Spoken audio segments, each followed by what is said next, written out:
નમસ્કાર ગુજરાત હવામાન સમાચારની અંદર ફરી એક વખત આપનું હાર્દિક સ્વાગત છે। મિત્રો આજે તારીખ થઈ છે 19 માર્ચ અને વાર થયો છે ગુરુવાર। આજના દિવસે ગુજરાત રાજ્યની અંદર ફરી વખત વરસાદની આગાહી જોવા મળી રહી છે। માવઠા સાથે વરસાદ જે પડી રહ્યો છે એમાં ઘણા બધા ખેડૂતોને પણ નુકસાન થઈ રહ્યું છે, પરંતુ આજે જાણીશું કે આ માવઠાનો વરસાદ છે એ કેટલા દિવસ સુધી ચાલશે। હવામાન નિષ્ણાત અંબાલાલ પટેલ દ્વારા આગાહી આપવામાં આવી રહી છે કે 19 માર્ચથી લઈ અને 24 માર્ચ સુધી ગુજરાત રાજ્યનું વાતાવરણ હજી પણ આવું જ રહેવાનું છે। આના કરતાં વધારે વરસાદ પડશે। મિત્રો, તમને ખ્યાલ હોય તો તમને જણાવવામાં આવ્યું હતું કે ગુજરાતના સૌરાષ્ટ્ર ઝોનની અંદર અને કચ્છ લાગુના વિસ્તારની અંદર વરસાદ પડવાનો છે, પરંતુ હવે નવી માહિતી મળી રહી છે જેમાં મધ્ય ગુજરાતની વાત કરીશું, દક્ષિણ ગુજરાતની વાત કરીશું કે આ જિલ્લાઓની અંદર વરસાદ પડવાનો છે। આજે 19 માર્ચના રોજ દરેક જિલ્લાઓની આગાહી છે એ આપણે જાણીશું। કયા કયા જિલ્લાઓની અંદર વાતાવરણમાં પલટો આવ્યો છે, છેલ્લા 24 કલાકની અંદર કયા જિલ્લાઓની અંદર વધારે પડતો વરસાદ પડ્યો છે અને હજી પણ આગામી 3 દિવસ માટે હવામાન નિષ્ણાંતો દ્વારા શું આગાહી કરવામાં આવી રહી છે। ખાસ કરીને હવામાન વિભાગે પણ એક મોટી આગાહી કરી છે। મિત્રો, તમને ખ્યાલ હોય તો ગુજરાતના દરિયાકાંઠાના જિલ્લાઓની અંદર, દરિયાકાંઠાના વિસ્તારોની અંદર અત્યારે ઠંડીનું પ્રમાણ વધ્યું છે। ભર ઉનાળે મિત્રો ચોમાસા જેવું વાતાવરણ પણ સર્જાનું છે અને હજી પણ આ વાતાવરણની સ્થિતિ બંગાળની ખાડી, અરબ સાગર અને મધ્ય ભારતમાંથી આવતી સિસ્ટમોના કારણે જોવા મળશે। ખાસ કરીને તમને એ પણ જણાવી દઈએ કે અત્યારે જે વેસ્ટર્ન ડિસ્ટર્બન્સ સર્જાનું છે એ વેસ્ટર્ન ડિસ્ટર્બન્સ ઉત્તર ભારતના ભાગમાંથી આવ્યું છે। જે ઉત્તર ભારતના ભાગમાંથી આવેલો વેસ્ટર્ન ડિસ્ટર્બન્સની અસર મધ્ય ભારતમાં પણ જોવા મળી રહી છે। પૂર્વ ભારત અને પશ્ચિમ ભારતમાં પણ તેની અસર છે મોટા પાયે જોવા મળી રહી છે।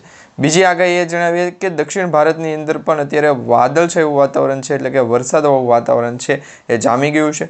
એમાં અરબ સાગર અને હિન્દ મહાસાગરમાંથી, પેસિફિક સાગરમાંથી જે વાદળોનો ઘેરાવો આગળ વધ્યો અને તેના કારણે દક્ષિણ ભારતના અને શ્રીલંકાના 4 થી 5 એવા વિસ્તારો છે કે ત્યાં વરસાદ છે એ ખાબકવાનું શરૂ થઈ ગયું છે। આજે ગુજરાત રાજ્યના કયા કયા જિલ્લાઓની અંદર 2 ઇંચ સુધીનો વરસાદ પડશે તે જાણીશું। ગઈકાલે જે વરસાદ પડ્યો છે તેના કારણે કયા જિલ્લાઓની અંદર નુકસાનીની અત્યારે છે એ માહિતી સામે આવી છે એ પણ જાણીશું। અને અરબ સાગરના દરિયાની અંદર હજી પણ જે લો પ્રેશર સિસ્ટમની અસર સર્જાતી જોવા મળી રહી છે અને એના કારણે લો પ્રેશરની અસરના કારણે વાતાવરણ હજી પણ કેટલા દિવસ સુધી જે આ અત્યારે વાતાવરણ દર્શાવવામાં આવ્યું એ પ્રકારનું રહેશે એ પણ તમને આજે જણાવી દઈશું। તો આ દરેક માહિતી તમને આજે જણાવીએ એ પહેલાં જો તમે અમારી યુટ્યુબ ચેનલ પર નવા છો તો ખાસ કરી અમારી યુટ્યુબ ચેનલને અત્યારે સબસ્ક્રાઈબ કરી લેજો, જેથી કરી આવી હવામાનના સમાચારની અને ગુજરાતના જાણીતા હવામાન નિષ્ણાંતો દ્વારા જે વરસાદને લઈને આવનારા સમયની અંદર ચોમાસું આવવાનું છે, એટલે કે મિત્રો એપ્રિલ મહિનાથી લઈ અને જૂન, જુલાઈ, ઓગસ્ટ મહિના સુધી જે ચોમાસાના વરસાદની સ્થિતિ દર્શાવવામાં આવશે તેની પણ માહિતી તમને અમારી યુટ્યુબ ચેનલના માધ્યમથી છે એ સમયસર, દિવસભર અને દરરોજ મળતી રહે છે। તો એના માટે અમારી યુટ્યુબ ચેનલને અત્યારે સબસ્ક્રાઈબ કરી લેજો। મિત્રો, તો આજના હવામાન સમાચારની શરૂઆત કરીએ તો આજ વહેલી સવારથી જ ગુજરાતના 10 જિલ્લાઓની આગાહી છે દર્શાવવામાં આવી રહી છે। 10 જિલ્લાઓની અંદર 2 ઇંચ સુધીનો વરસાદ ખાબકી શકે છે। એ સાથે ભારત દેશના 24 રાજ્યોની અંદર છે એ ચોમાસાના વરસાદની સ્થિતિ જોવા મળી છે, એટલે કે આ વેસ્ટર્ન ડિસ્ટર્બન્સ એક જગ્યાએ હતું એવું નથી। ભારત દેશના વિવિધ 24 રાજ્યોની અંદર વેસ્ટર્ન ડિસ્ટર્બન્સની અસર દર્શાવવામાં આવી અને આ જ અસરના કારણે માવઠાના સંકેતો હતા અને વરસાદની પણ આગાહી હતી। તો આ દરેક પોસિબિલિટી છે એ આજના દિવસની અંદર જોવા મળી છે। ગઈકાલે પણ આ પ્રકારનું તાપમાન, વાતાવરણ અને જે છે એ સરકાર દ્વારા પણ જાહેરાત કરવામાં આવી છે કે જો નીચાણવાળા વિસ્તારની અંદર વધારે પડતા વરસાદની સ્થિતિ ગંભીર થાય તો એવા લોકોને પણ સાવચેત રહેવું પડશે। પરંતુ હવે ખાસ કરીને આજના વિડીયોની શરૂઆત કરીએ એ પહેલાં તમને જણાવી દઈએ કે આ દક્ષિણ ભારતથી લઈ અને ગુજરાત સુધી શું કોઈ એવા વિસ્તારોની અંદર વાતાવરણનો પલટો આવે અને વરસાદની સ્થિતિ છે એ થોડીક ફેરફાર થઈ જાય તો એવું બની શકે? ના મિત્રો, એવું કોઈ પણ પ્રકારનું બનવાનું નથી। આ ટ્રફ છે એ ટ્રફ મજબૂત છે અને ટ્રફ એટલો મજબૂત છે કે ગુજરાતની નજીક આવતાની સાથે આ ટ્રફ છે એ અરબ સાગર સુધી પહોંચશે।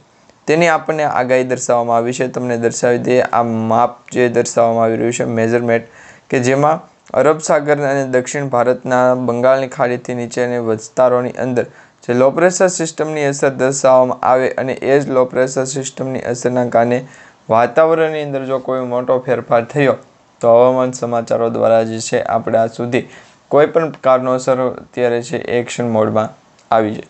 હવે તમને એ પ્રમાણની માહિતી જણાવીએ કે ગુજરાત નજીક જ શા માટે વેસ્ટર્ન ડિસ્ટર્બન્સની અસર સર્જાણી છે. બાકી ભારત દેશના અન્ય રાજ્યોની અંદર પણ આ અસર સર્જાવી જોઈએ. તો એક તો પહેલી વાત એ કે ગુજરાત રાજ્યના સૌરાષ્ટ્ર ઝોનની અંદર અને દક્ષિણ ગુજરાતના જિલ્લાઓની અંદર વધારે પડતું તાપમાન છે ગરમ હોય છે.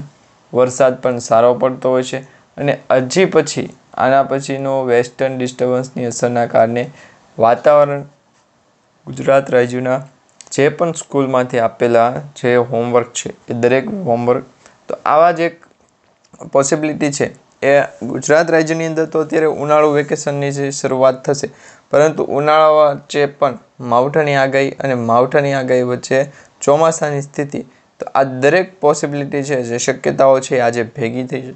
એટલે ગુજરાત રાજ્યનું વાતાવરણ છે એ સગડોળે ચડ્યું છે. બાકી આ કારણોસર ગુજરાત નજીકની આવનારા સમયની અંદર પણ ઓછામાં ઓછી મિનિમમ જે છે એ દરેક વ્યક્તિ વાત કરે છે એ પ્રકારની અત્યારે તાપમાનની ચર્ચાઓ થઈ રહી છે. તો ફરી વખત ગુજરાત રાજ્ય નજીક પહોંચાડો ત્યાં સુધીમાં વાતાવરણ છે એ અહીંયા અનુકૂળ બનાવી રાખવું. તો ત્યારે ગુજરાતના દરિયાકાંઠાના લોકેશનને પણ અપડેટ જણાવી દઈએ. આ જ માહિતી છે એ બંગાળની ખાડી અને ગુજરાતના દરિયાકાંઠાને અલગ આવવા દેતી નથી. તો હવામાનની અંદર સમાચાર જે છે એ મોંઘેથી લાવતા હોય, ગુજરાતના દરિયાકાંઠાના લોકેશનને આપણે જમાડતા હોય, તો આવનારા સમયની અંદર વેસ્ટર્ન ડિસ્ટર્બન્સની અસર કોઈ પણ કારણોસર થાય તો ગુજરાતને બંધ કરતો નહીં. તો આજ મારે ગુજરાતના દરિયાકાંઠાના લોકેશનને છે એ આપણે જણાવી દઈએ. બંગાળની ખાડીની નજીક આવતા લોકોને પણ અત્યારે જે છે એ ફૂલ ત્રાસ લાગી રહ્યો છે. કારણ શું છે કે ગુજરાત નજીક આવતા વરસાદની સ્થિતિ છે વધારે પડતી સક્રિય થયેલી છે અને હવામાનની અંદર સમાચાર જે છે એ ફેરફાર થતાં વધારે પડતા બોલાય છે. એટલે ગુજરાતના દરિયાકાંઠાના લોકોને પણ આપણું આ માહિતી છે એ શેર કરવી પડે છે. આ માહિતી ગુજરાતના દરિયાને લોકેશન શેર ન કરે. તો આ ગુજરાતના હવામાન સમાચાર એવા છે કે અહીંયા દક્ષિણ ભારતથી લઈ ગુજરાત, દક્ષિણ ગુજરાતથી લઈને મધ્ય ગુજરાત અને સૌરાષ્ટ્રથી લઈને કચ્છ લાગુના વિસ્તારોની અંદર વધારે પડતી અસર છે ચોમાસાના દિવસોમાં જોવા મળે છે. તો આ પ્રકારે તમે અહીંયા જોઈ શકો છો. આ મેપ દર્શાવવામાં આવી રહ્યો છે. આ છે કચ્છ લાગુના વિસ્તાર. કચ્છ લાગુના વિસ્તારની અંદર પણ વાતાવરણ જે છે એ ચોખ્ખું હોય એવું દર્શાવવામાં આવતું નથી. હા, એના દરિયાકાંઠાના વિસ્તારોની અંદર થોડીક એવી ચોકસાઈ હોય, પરંતુ આમ લાંબા સમયે જોતા જવાય કે ગુજરાતને દરિયા અથવા લોકેશનને પણ દરિયા આપણે હવે ગુજરાતની અંદર આવતી જે 22 તારીખથી લઈ અને 26 તારીખ વચ્ચેની જે આગાહી છે તેમાં આપણે જાણ્યું છે. તો એ પ્રમાણે સેવલક કંપનીની જે બ્રોડબેન્ડ છે એમના થકી જે માહિતી આપવામાં આવી છે કંપની દ્વારા, એ કંપનીના એમ્પ્લોય તરીકે જો આપણને માહિતી આપે તો એ પૂરું રિસ્ક લે નહીં. એટલે સાચે 90% સુધી જે આપણને છે એ પ્રોફાઇલ આપે, પછી વખત છે એ ફેરવી નાખે. તો આ બાબતે શું કરવું એ કોઈકને કારણ નથી સંભળાતું. હવે અત્યારે ગુજરાતના દરિયાકાંઠાની અંદર શું કરવું, તો વેસ્ટર્ન ડિસ્ટર્બન્સની અસરને છે એ લોકોના સુધી પહોંચાડીએ અને હવામાનની અંદર ફેરફાર એવો નહીં કે ગુજરાતના દરિયાકાંઠાના લોકો જેટલી પણ ઈચ્છે એ પ્રકારની માહિતી છે એ આપણા સ્પીડોમીટરમાં દર્શાવી દે. હવે તમે અહીંયા જોઈ શકો છો 2 થી 3 મેપ છે એ આપણે બનાવ્યા છે. હવે આ 2 મેપની અંદર શું છે, ત્રીજા માપની અંદર શું છે, વેધર એનાલિસિસની એક્સપર્ટ દર્શાવી અને આ આગાહી છે તમને જણાવી છે કે ગુજરાત નજીક પણ શું છે વાતાવરણ અને હવામાનની અંદર ફેરફાર, કે જ્યાં અત્યારે વેધર એનાલિસિસના ફોરકાસ્ટ છે એમની પણ આગાહી છે. તો આ પ્રકારે 2 થી 3 લોકેશન તમને આપવામાં આવ્યા છે. જો સાચું હોય તો ગુજરાતના દરિયાકાંઠાના લોકો જણાવી દો, જેથી કરીને જો એ આવતા હોય તો મહત્વપૂર્ણ બાબત રહેશે. એટલે કે ગુજરાતના દરિયાકાંઠાના લોકેશનને પણ અપડેટ સ્વરૂપે માહિતી છે આપણે જણાવી દઈશું. તો આ દરેક સમાચાર વચ્ચે મિત્રો ગઈકાલે જે વરસાદ નોંધાણો છે એની અંદર શું શું ફેરફાર થયો તમને જણાવી દઈએ. તો હવામાન સમાચારની અંદર જે સમાચાર આવ્યા છે તેમાં વેધર એનાલિસિસના ફોરકાસ્ટની આગાહી ગુજરાત કોઈ પાસે હોઈ શકે નહીં. મહત્વપૂર્ણ બાબતને 4 ગુજરાતના દરિયાકાંઠાનું લોકેશન. મહત્વપૂર્ણ બાબત ગુજરાતની અંદર અત્યારે તમે જોઈ શકો છો IMD એલર્ટે બગસરામાં, કરા અને જામનગરમાં વરસાદી ઝાપટાની આગાહી. આગામી 3 કલાકો માટે ભારે આગાહી કરી છે. જેમાં આઈએમડીના એલર્ટ પ્રમાણે સૌરાષ્ટ્રના કેટલાય જિલ્લાઓમાં વાતાવરણ છે એની અંદર પલટો આવશે. જામનગર, અમરેલી અને બગસરામાં કમોસમી વરસાદી ઝાપટા જોવા મળે. બીજું એ કે વાતાવરણ જામનગરથી અમરેલી અને બગસરામાં જે વાતાવરણ બદલાના તો વાતાવરણની અંદર અસર પડી તો એમના થકી ગુજરાતના દરિયાકાંઠાના લોકેશનને સડાવી અને 2 થી 3 કલાક સુધી ખોટા અત્યારે ફેરફાર મારતા હોય. તો આ માટે ગુજરાતના દરિયાકાંઠાના લોકેશનને જણાવી દઉં કે અત્યારે રાજ્યમાં આગામી 3 કલાક માટે હવામાન વિભાગે જે જાહેરાત કરી છે એ જાહેરાતના ભાગરૂપે આપણે જે છે એ સમાચાર મેળવીએ. તો હાલ તો મિત્રો અત્યારે આગામી 3 કલાકમાં હવામાન વિભાગનું કાઉન્ટ તમે જોઈ શકો છો જાહેર કરવામાં આવ્યું છે. સૌરાષ્ટ્રના કેટલાય ભાગોમાં પડી શકે છે ગાજવીજ સાથે વરસાદ. તો 40 થી 70 કિલોમીટર પ્રતિ કલાકની ઝડપે એક પવન જે છે એ એમના આગાહી પવનની દિશામાં નહીં, પવનની વિરુદ્ધ દિશામાં ગુજરાતના દરિયાકાંઠાનું લોકેશન જણાવી દે તો વેધર એનાલિસિસના ફોરકાસ્ટ જણાવી દે. તો આ માટે ગુજરાતના દરિયાકાંઠાના લોકેશનને જણાવવાનું કે માહિતી પછી ગુજરાતના દરિયાકાંઠાને સંભાળવું અને આ જ પછી ગુજરાતના દરિયાકાંઠાના લોકોમાં આવવા ન દેવા. ત્યાર પછી જ ગુજરાત અને વિજય દેવરકોંડાની માહિતી છે એ આપણે મેળવીએ. એક જ અવાબ જે છે એ માહિતી ગુજરાતના દરિયાકાંઠાને પણ આવવા નહીં દે. તો 40 કિલોમીટરથી 50 કિલોમીટર પ્રતિ કલાકની ઝડપે પવનો પણ ફૂંકાશે. હવે તમને જણાવી દઈએ તો ખેડૂતો અને માછીમારોને ખાસ કરીને સાવચેતી રાખવાની જરૂર એ છે કે આઈએમડી ઇન્ડિયન મેટ્રોલોજી ડિપાર્ટમેન્ટના એલર્ટ પ્રમાણે જણાવ્યા છું ફરી એક વખત વાતાવરણનો મોટો પલટો જોવા મળી શકે છે. હવામાન વિભાગની જે આ તૈયારીઓ છે એમાં આગાહીઓની અંદર ગુજરાતના દરિયાકાંઠાનું લોકેશન સમાચારની અંદર ફેરવી અને તમને જણાવતો હોય. બીજું એ કે માહિતી અને અરબ સાગરના દરિયાની અંદર ભેજનું વધારે પડતું ત્રીજું એ કે સૌરાષ્ટ્ર અને કચ્છથી ઘણા દૂર વ્યવહારો છે, ટ્રાન્ઝેક્શન થવા ખૂબ મહત્વ. તો આ પગલો ગુજરાતના દરિયાકાંઠાના વિસ્તારોની વચ્ચે પડ્યો છે કે 2 થી 3 દિવસ માટે જો લોકેશન સડાવી દે તો માહિતી છે એ પહોંચી જતી નથી મંજિર સુધી. તો આ માટે ગુજરાતને લોકેશન સ્વરૂપે આગળ જણાવી દે તો વેધર એનાલિસ્ટને ફોરકાસ્ટની માહિતી પણ ખોટી વધારે લાગે.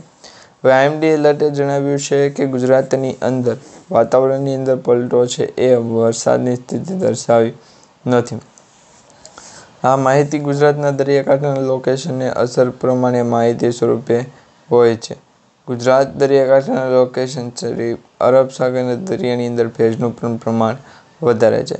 તો આ માટે ગુજરાત દરિયાકાંઠાના લોકોને સમજ અને અરબ સાગરના દરિયાની અંદર ભેજનું પ્રમાણ વધારે હોય અને ગુજરાત દરિયાકાંઠાના લોકેશન પ્રમાણે અબધું વધારે પડતું ઓન દેવું પડે તો પણ ચાલે. વેધર એનાલિસિસના ફોરકાસ્ટના જે છે એ તાંબડા પહોંચાડી. તો આ જ પ્રકારે હવામાન વિભાગે પણ સૌથી મોટી ચેતવણી આપી છે. ખેડૂતો અને માછીમારોને ખાસ કરીને સેવાઓની પરવાનગી આપવામાં આવી છે. જેમાં આઈએમડીએ ગુજરાતમાં ફરી એક વખત વાતાવરણની અંદર મોટો પલટો જોવા મળી રહ્યો છે. હવામાન વિભાગે એલર્ટ પ્રમાણે જણાવ્યું હતું કે સૌરાષ્ટ્ર અને એક જિલ્લાની અંદર કમોસમી વરસાદ છે, જેમાં ખાસ કરીને અત્યારે ખાબક્યો છે. તો ખાસ કરીને જામનગર અને અમરેલી વચ્ચેના જિલ્લાઓની અંદર વધારે પડતું આકાશની ગિફ્ટ છે તેની અંદર શું વેચાતું કે જેથી કરી આકાશની ગિફ્ટ વધારે મોંઘી છે. તો આ માટે અમરેલી જિલ્લાની અંદર પણ પંથકની અંદર વરસાદી માહોલ છે જામ્યો.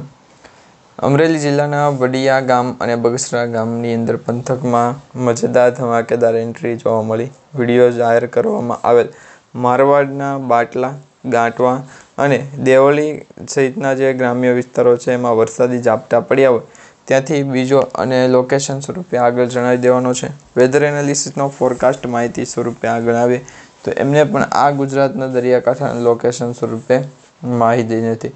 બાકી ગુજરાત દરિયાકાંઠાના લોકેશન સ્વરૂપે આપણે માહિતી. તો આ પ્રકારે શું હોય તો એ માહિતી સાંભળી અને માહિતી છે એ ગુજરાતને મળતી નથી, જેથી કરીને આ લોકો છે એ વેધર એનાલિસિસ ફોરકાસ્ટની આગાહી આપણે જાણી લેશું. તો આ જ માટે ગુજરાતના દરિયાકાંઠાના વિસ્તારો અમરેલીથી લઈ અને ખાસ કરીને જિલ્લાના વડિયા ગામ, બગસરા ગામ અને પંથક શહેરમાં મેઘરાજાની જે મહેરદાર એક્સલિટ છે એમના દ્વારા ધ્યાન રાખજો. હવે ખાસ કરીને મિત્રો તમે જોઈ શકો છો વિડીયો શહેરમાં ઉપરાંત મોડવા છે, બાટવા છે, કુલદેવી છે, સમગ્રના ગ્રામ્ય વિસ્તારોની અંદર વરસાદી ઝાપટા છે પડ્યા છે. બીજી તરફ શહેરોમાં ગુજરાતના દરિયાકાંઠાના લોકેશન સ્વરૂપે આગળ વધારી અને માહિતીને આગળ વધારી દો, જેથી કરીને ગુજરાતની અંદર આવનારા 2 થી 3 દિવસની અંદર હવામાન જે છે સંપૂર્ણ રીતે પલટાતું જોવા મળી રહ્યું છે. 1-2 દિવસની અંદર તો આ પ્રકારે ગુજરાતના દરિયાકાંઠાના સૌથી મોટા કે જિલ્લાઓની અંદર મેપ દર્શાવવામાં આવ્યો, તેમાં 3 કલાકની આગાહી છે. હવામાન વિભાગે આગામી 3 કલાક માટે નાવકાસ્ટ જાહેર કર્યું છે, જે મુજબ સૌરાષ્ટ્રના જામનગર, રાજકોટ, જૂનાગઢ, ગીર સોમનાથ અને અમરેલીમાં ગાજવીજ સાથે વરસાદની પ્રબળ શક્યતા છે. આ ઉપરાંત પોરબંદર, ભાવનગર અને દેવભૂમિ દ્વારકામાં પણ વરસાદી માહોલ છે જોવા મળી રહ્યો છે. તો બીજી તરફ મોરબી છે જિલ્લાઓની અંદર પવન સાથે વરસાદનું એલર્ટ અને આ પાછળ માપમાં પણ ફેરફાર થાય તો ગુજરાતને દરિયાકાંઠાના લોકેશન નથી બને એમ મિત્રો. તો સમય ગુજરાતના દરિયાકાંઠાના લોકેશનને પણ આપણે ઓછા પ્રમાણમાં માહિતી છે એ વધારે પડતી કલેક્ટ કરવી પડશે. તો આ પ્રકારે ગુજરાતના દરિયાકાંઠાના લોકોને પણ જણાવવાનું છે. વિવિધ મોડેલોના ભાગરૂપે આપણે જે આગાહી જોવાની હતી તેમાં અક્ષય કુમારની અંદર ફેરફાર જે છે માહિતી ગુજરાતના દરિયાકાંઠાને સૌથી મોટી અપડેટ છે. વેધર એનાલિસિસની ફોરકાસ્ટ માહિતી સ્વરૂપે આગળ ગુજરાતના દરિયાકાંઠાનું લોકેશન તો એ પ્રમાણે ગુજરાતના દરિયાકાંઠાનું લોકેશન સ્વરૂપે આપી દઈશું. તો માહિતી ગુજરાતના દરિયાકાંઠાના લોકેશન સ્વરૂપે આગળ રાખી. તો આ પ્રકારે ગુજરાત રાજ્યની અંદર પણ 1-2 દિવસની અંદર હવામાન પલટાનું વાતાવરણની અંદર છે મોટા પાયે નુકસાની નથી. તો આ માટે મિત્રો તમારું શું કહેવું છે નીચે કમેન્ટ બોક્સમાં ખાસ કરીને જણાવી દેજો.